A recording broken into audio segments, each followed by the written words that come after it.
Hey guys, so I am doing some wood cutting and fletching on 2004Scape. And I'm on 2004Scape as well, but honestly I quit for a while whenever Members came out for some reason. I got too preoccupied with old school. But today I'm going to be talking about my history on Runescape and also some health issues that I've dealt with throughout the years. And yeah, so I started playing RuneScape May 24th, 2005. I was 10 years old and my name was Vintage10.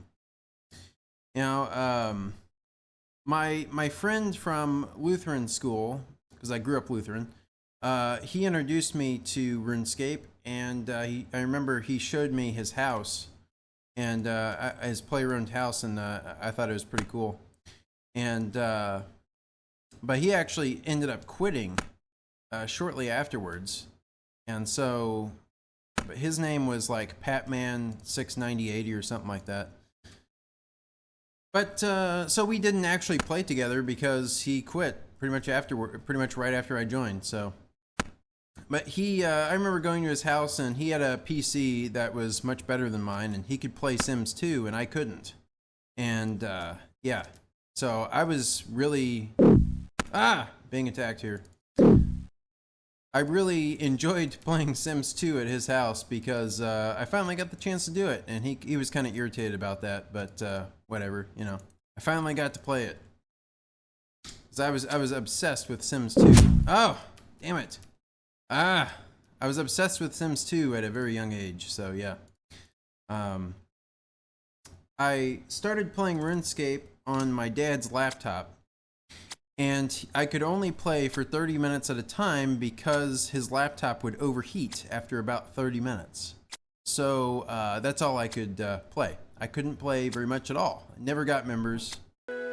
Also, one time the sandwich lady paid me a visit, and I clicked the wrong sandwich, and I remember being logged out, and like I was teleported into a different place, and then I like logged out, logged back in, and all my stuff in my bank was gone.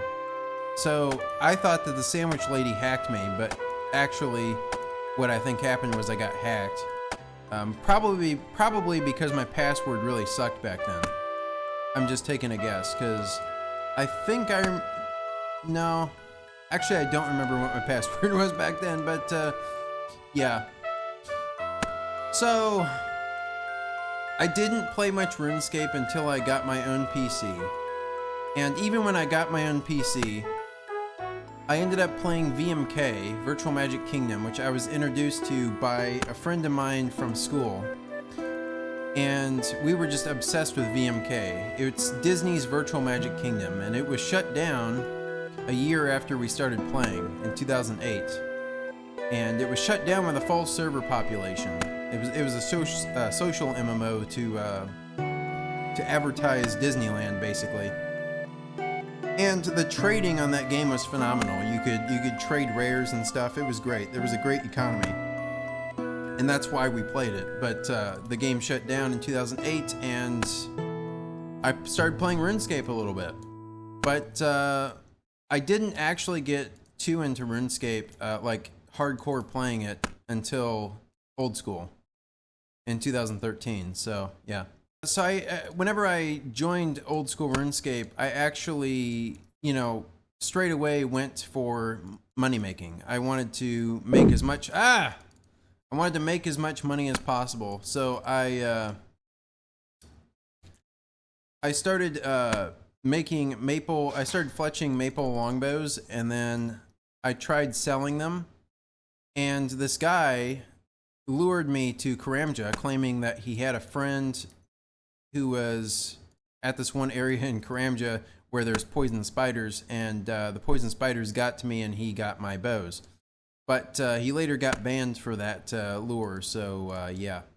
So I kept on playing RuneScape, and I ended up getting, I was in college in 2015 for IT, and I ended up getting pericarditis from smoking cigarettes.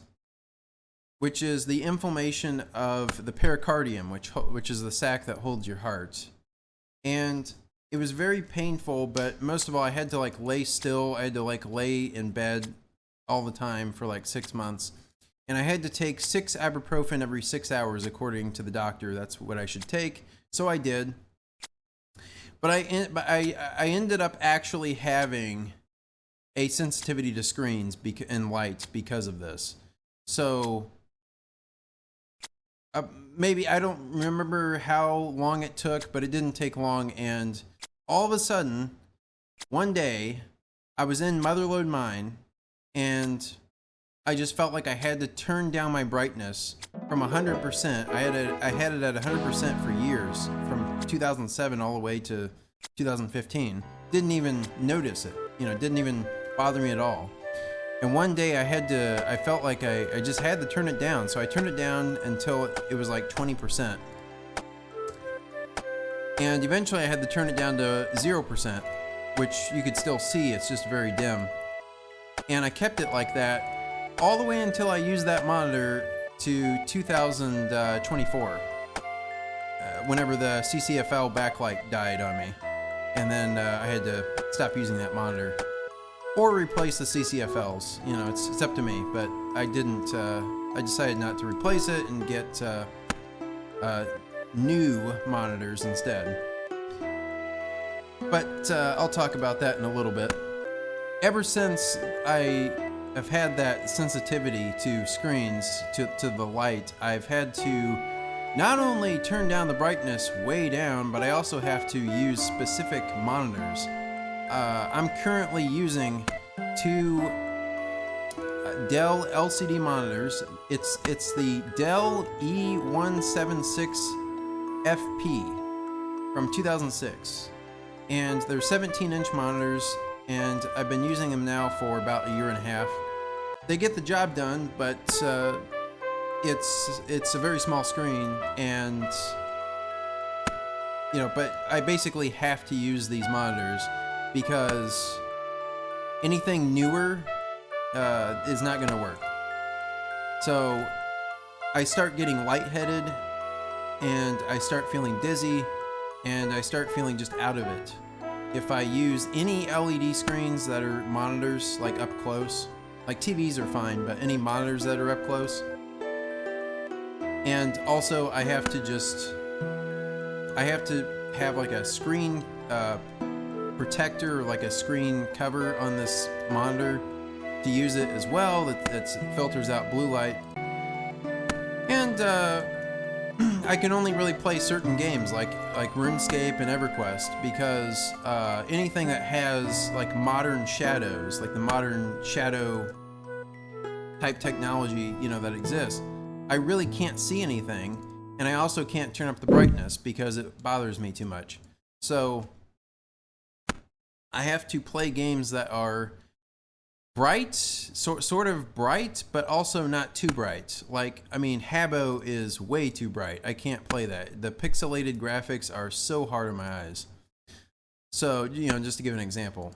So I have to watch what I play, but yeah.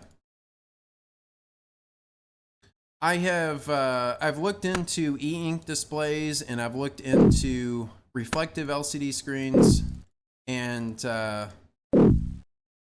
they're too expensive. And e-ink monitors, they're not perfect. They only run to 33 hertz, so like half the frame rate that you need. And getting one in color also is a rarity. To get one 60, like running in 60 frames per second and in color is not possible right now. It should be possible in the upcoming years, but it's not possible right now. So, yeah. But reflective LCD is a technology I've looked into.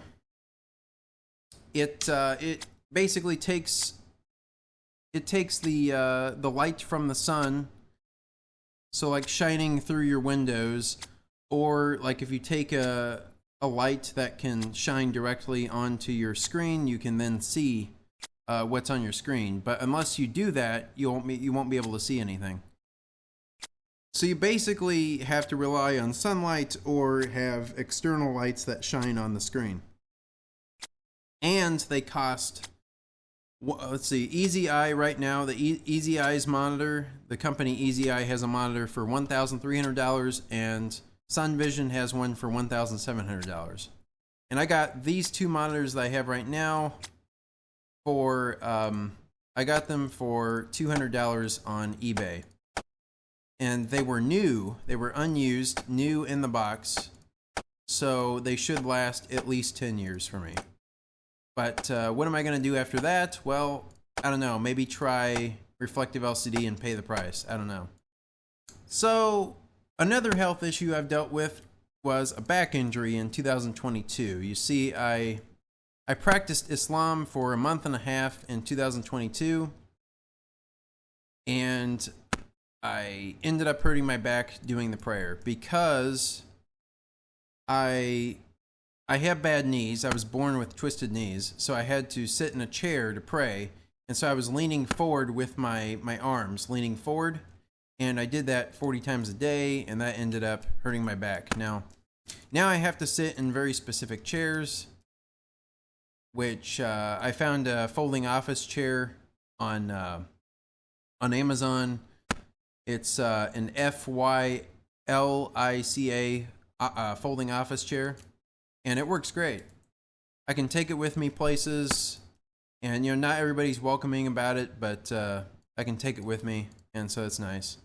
It's a little bit heavy, but it works. But if you do have back issues, I kind of recommend that chair, because you can take it with you places if you need to sit, and there's not a comfortable place to sit. But it's definitely come in handy because I literally have to have like a straight back chair that's comfortable and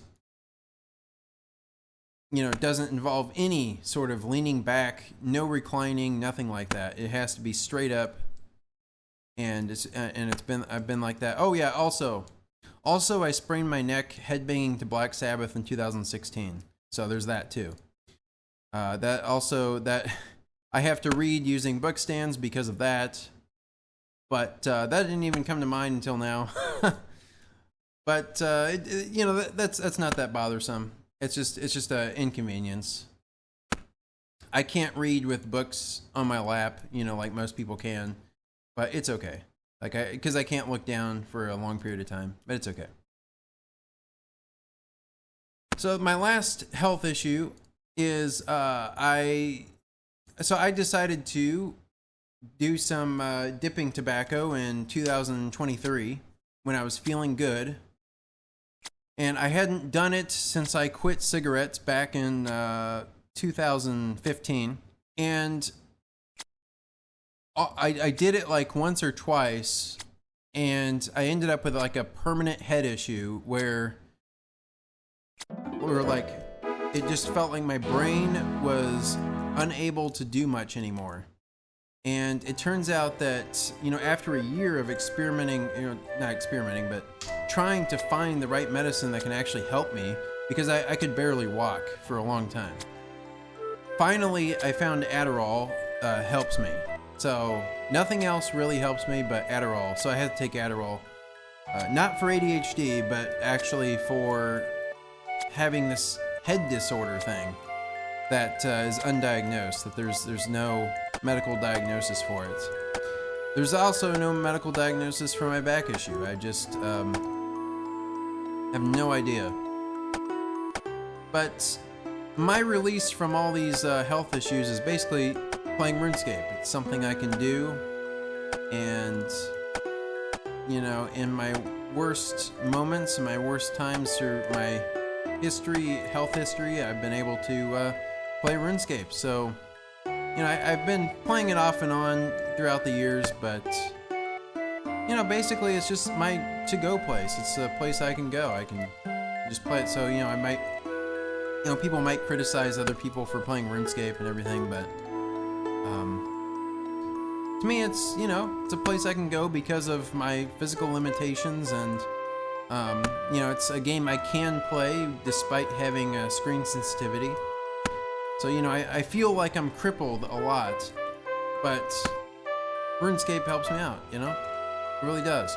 And I also make music. I'm RapperHV on music streaming services, so you can check me out there. I'm just not on SoundCloud, I'm not on there, but I'm on other music streaming services. I actually just came out with my second album called Old School. So I rap clean lyrics. I don't rap dirty lyrics. I specialize in clean lyrics. So that's really my thing. Is that I like to make rap music that is clean.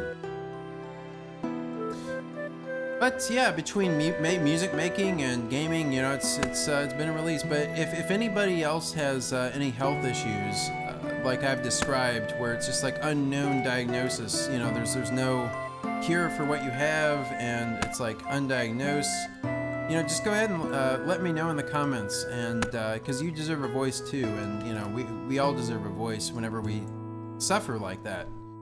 Because the thing is that, you know, people are they just don't know that these things happen, and that, you know, people suffer like this out there, and there's really no advocacy for it. So yeah, I just wanted to get this video out there discussing my issues, because maybe some people can relate to what I've gone through. But yeah, I hope you've enjoyed this video. I just wanted to discuss this and talk about my RuneScape history, and I'll see you all later. So that was my early experience with in 2010. Also,